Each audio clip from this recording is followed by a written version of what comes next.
देखिए, जब दिन दहाड़े जुनैद और नसीर को किडनैप करके उनको पीट कर उनको जिंदा जला दिया जा सकता है, फिर मैं कौन सी खेत की मूली हूँ।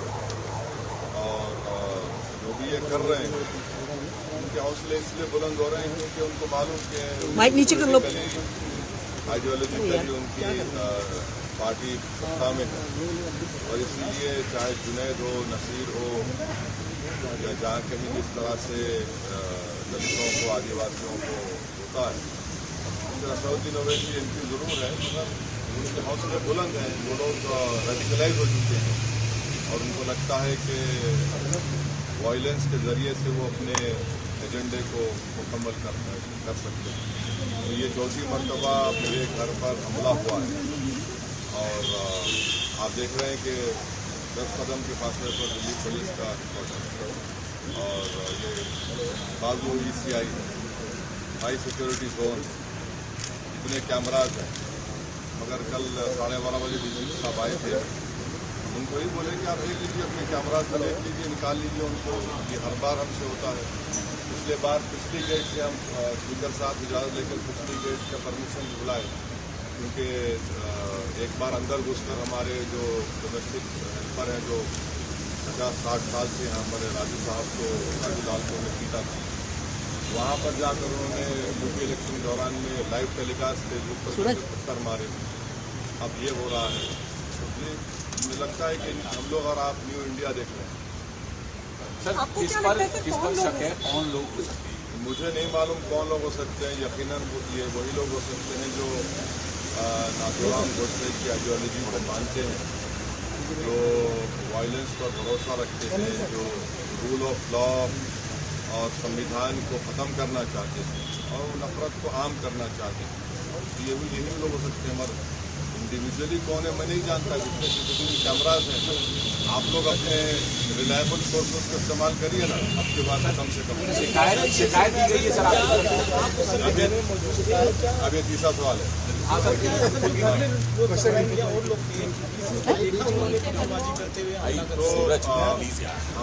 हम जो है रात में 11:30 बजे क्या हुआ जयपुर से पहुंचे। 2 दिन का हमारा प्रोग्राम था पार्टी का, हिमायत पार्टी राजस्थान।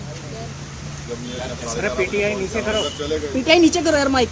और थोड़ी देर में सूरज होने जा रहे थे, हमारे हेल्पर उनकी वाइफ उनकी आदत के बाद ऐसा था ये वाकया हुआ है। तो हमारे साथ हमारे दोस्त जामीन साहब आगे भाई जाइए ज़रा सलाह करिए। और फिर वो लोग आए और देखे तो नहीं थे। जब आए देखने आपका सर्विस हमारे साथ, तो आजकल केंद्र सरकार ने Z कैटेगरी हमको दे दी है, वो भी एक बहुत बड़ा हमके बोझ है। सूरज तो खैर वो लोगों ने देखा, पुलिस ने देखा, तो पता चलेगा। वो आप लोग अपने सोर्सेस को इस्तेमाल करिए। वो कैमरे में सर, आप ही पर क्यों हमला हुआ? आपको मकसद समझ आ रहा है, आप ही पर क्यों हमला हुआ? देखिए, मैं मेरी कोई अहमियत नहीं है, और मैं तो अपने कॉज के लिए अल्हम्दुलिल्लाह इंशाअल्लाह मरने को तैयार हूँ। मगर ये तो देश को सोचना पड़ेगा कि जो लोग जो वायलेंस को, हिंसा को इस्तेमाल कर रहे हैं, इससे देश कहाँ तक मजबूत होगा या कमज़ोर होगा, कहाँ तक हमारे कानून की व्यवस्था अच्छी होगी या आम जनता का उससे एतमाद उठ जाएगा। तो ये तो देश को सोचना पड़ेगा। सर, इसके अलावा आप जो है अभी आप बहुत सरकार भी आगे बढ़ने की बात कर रही है, थोड़ा सा सरकार आगे बढ़ने की बात कर रही है। हाँ, आगे बढ़ने की बात कर रहे हैं। हम केंद्र सरकार से बता रहे हैं कि भारत के मुसलमानों को जो उनके रिलीजियस कल्चर हैं, प्रैक्टिसेस हैं, उसका या कस्टम है, उसका उनको प्रोटेक्शन मिलता है आर्टिकल 29 के तहत, जो एक अनफिटर्ड फंडामेंटल राइट है। और कोई भी सरकार UCC के नाम पर मुझसे मेरा फंडामेंटल राइट नहीं छीन सकती।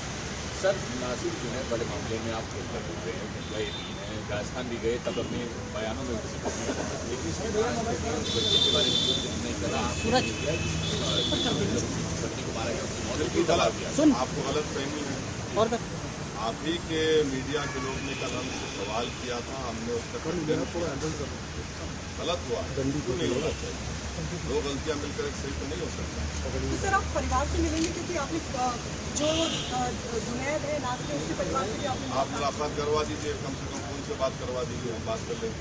सर आप मानते हैं कि गलत नहीं, आप परिवार के साथ जो नहीं, हम बात करने तैयार है, आप बात करवा दीजिए।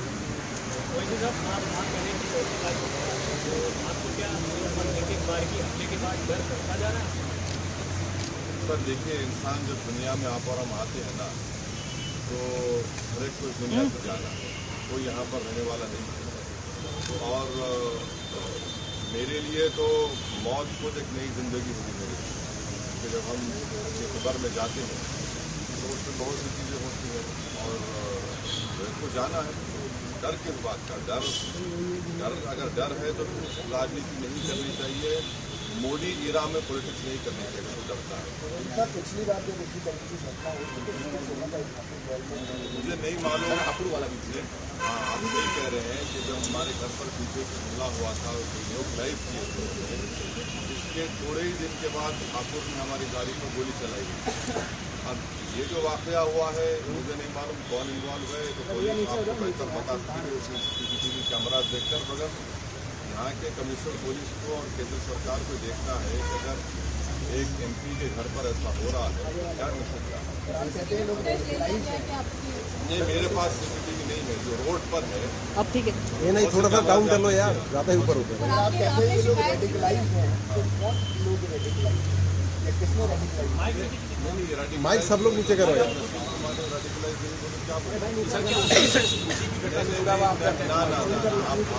आप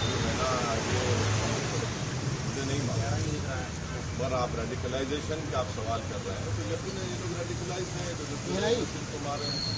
आप बताइए कि किडनैप करके एक प्रदेश से मारने ले जाते हैं दूसरे स्टेट में, और ले जाकर पुलिस को देते हैं कि भैया इनको अरेस्ट कर लो। पुलिस कहती है कि हम नहीं अरेस्ट करेंगे। उससे पहले पुलिस उनको मारती है जंगल में, फिर ये लोग किडनैप करते, फिर ये लोग मारते, फिर पुलिस कहती नहीं लेंगे, मर जाएंगे। फिर 180 किलोमीटर दूर जाकर उनकी लाशों को जला दिया जाता है। ये लोग भाई रेडिकलाइज लोग। ये भी कहा जा रहा है कि रैली संबोधित करते हैं, उसके बाद अटैक होता है, उसका फायदा भी तो है। बस ठीक। कितना फायदा हुआ? कितना फायदा हुआ? इधर देखिए सर, हाँ इधर। कितना फायदा हुआ? मैंने उनकी आंख में आंख डाल के बोला, बड़ी बात। अरे यार ये नहीं, थोड़ा सा डाउन करो यार।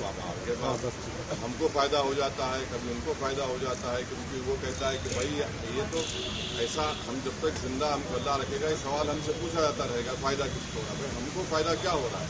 मुसलमानों को कहाँ फायदा हो रहा है? देश की जमहूरियत को, देश के रूल ऑफ लॉ को कहाँ फायदा हो रहा है?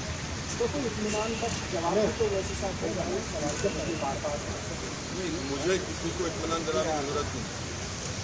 मैं जो काम कर रहा हूँ किसी को इत्मीनान दिलाने के लिए नहीं कर रहा हूँ, बल्कि बेचैनी पैदा करने के लिए, अपने हक को हासिल करने के लिए। तो पुलिस कह रही है कि अभी CCTV देख रहे हैं, कुछ खास अभी तक नहीं मिला है। ये भी कह रहे हैं कि ऐसा हो सकता है कि बंदर ने शायद कैद किया हो कुछ आपको। हाँ, बंदर ही हो सकते हैं। भारत की लोकतंत्र के जो दुश्मन है वो बंदर ही है, और जो ये सब कर रहा है बिल्कुल सही है। भाई कभी वो लोग ECI के ऊपर पत्थर नहीं फेंकता बंदर, पुलिस ऑफिस पर बंदर पत्थर नहीं फेंकता। यानी ये लगता है ये बंदर को मालूम कि किसके ऊपर पत्थर फेंकता है। साइड में बड़ा, ये तो बड़ा फरमाबरदार बंदर है, ये फरमाबरदार बंदर है, बड़ा ओबीडियंट बंदर है। माशाल्लाह हो गए बस।